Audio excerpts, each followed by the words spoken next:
Bakit mas nakaka-stress makasalubong yung nanloko sa'yo?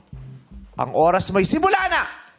Alam mo, nakaka-stress na makasalubong yung nanloko sa'yo dahil binigay mo yung lahat ng buong tiwala mo sa kanya tapos lolokohin ka niya. Ano yun? Ganun lang kabilis yun? Dapat hindi. Men, pinagkatiwalaan ka. Bigay mo yung mabuti sa kanya. Kasi yung pagsukuli mo ng kabutihan sa ibang tao, yun ang magpapaasenso sa buhay mo. Ha?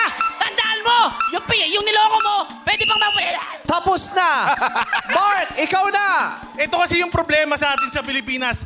Mas nai-stress lagi yung naloloko. Wherein dapat yung nanloloko yung mai-stress. Ako, kapag ako nanloko, sigurado mai-stress ako. Kasi alam niyo kung bakit? Kasi kakainin ako ng konsensya ko. At habang buhay ko yung dadalhin. At pag habang buhay mo yung dadalhin, makapapanaginip mo siya. Tapos na! Ikaw ulit, Daniel! Anong konsensya? Wala kang konsensya eh! Alam mo nga eh! Hindi mo na inaamin! Niloko mo pa! Ito, mas mabuti! Yung nanloko sa'yo, yung nakaka-stress, pare. Alam mo kung bakit? Ulit-ulit yung sinasabi, nakaka-stress yung nanloko dahil lagi mabuti ka sa kanya, tapos susuklihan ka ng kasamaan. Ang sakit sa puso nun, kalooban. Paano lang pag nagkaalak siya? Siya yung kakarmahin. Di ba? Tapos ka na! Mark, ikaw ulit! Alam mo, meron kang point.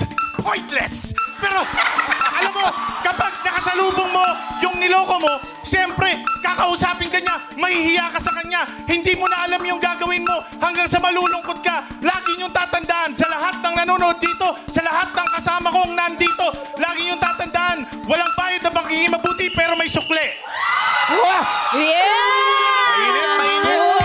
Tapos na ang baranggan! Ang ganda ng mga punto! Maganda ang dalawang nagtagpo ngayon talagang hindi bumibitaw sa kanilang mga Galing nila ipinaglalaban. dalawa. Galing nila. May mga revelation pa. Eto na, it's time para bumoto ang ating board members. At kailangan malaman na natin ito. Kaya naman, escort time reporters, Jugs and Chang Ami, kayo na. Yes. Maraming salamat, Ate Karil. Okay ka lang? Maganda ng laban, ha? Ganda ng laban. Ano naman kaya masasabi mo sa mga naganap ng barangay ng mga escort board member? Kai, kausapin natin si Kai. Let's go, Kai! Grabe ang labanan na to. Very challenging kasi both contestant number 1 and contestant number 2 excelled in different aspects in their performance. Grabe, may point ka. Pointless? Tapos si Kuya, tumambling. Oh. Grabe. Ewan ko ha, pero you guys did a great fight and made the best man win today. Ayun, maraming salamat, board member Kai. Eto, tanungin naman natin kung anong kanyang masasabi ang ating board member na si Maymay. Napatayo ka 2 beses, ha? Yes po, ma'am. Grabe kasi sobrang taong-tawa ako. Pero sa ilang beses ko po nagurado dito, ito talaga yung pinakahirap-hirap ako. Pero masasabi ko naman po, kahit pare-pareho silang confident sila, witty sila, talented sila, pero may iba-iba sila talagang lakas po. Like si contestant number 1, charming siya. Si contestant number 2 naman na si Muse po ha. Hala, hindi ko po yun. Si Muse. Wala niya siya. Contestant number 2, seductive siya, pero naturally pa seductive niya. Pero malalaman mo talaga na mabibigahanin siya talaga, makakapagbigahanin siya ng mga lalaki talaga.